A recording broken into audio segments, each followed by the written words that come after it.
Dr. Jose Chameleone wamu n'omukulu Bebe Cool we gubatuusizza mwana wattunze waneyo teguntuusa twabadde mu Legendary Gold subira concert yabadde ko Serena Hotel nera bwatyo mukyala wa Bebe Cool n'alinnya ku stage omukulu Dr. Jose Chameleone asobole okubeera nga amusabulira akayimba nze sigaana yes omukwano nina mingi nnyo naye mikwano gyange tetutuuka ku extent ya mukyala wange awo tetunnatuukawo sinnafunayo kyali wange gwe nyinza kwesigana mukyala wange naye munnange Bebe Cool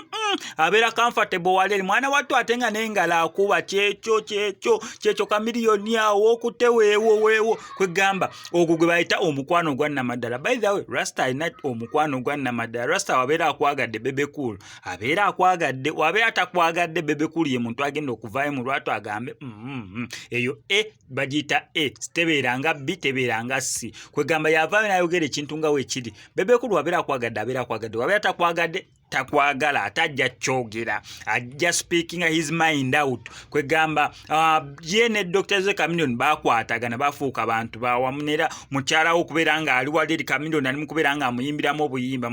awo naye wa feelingira comfortable nze nga we nkugambye ogwo mukwano gwa Chameleone na Bebe Cool wamu ne Zuwena ewange wa SMX ekyo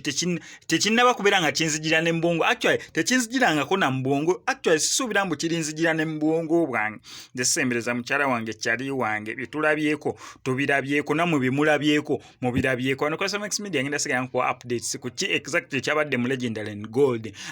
show ya omukulu Dr. Jose Chameleone yabadde ku Serena Hotel ekyo nokola subscribe nga notification bell ebisigadde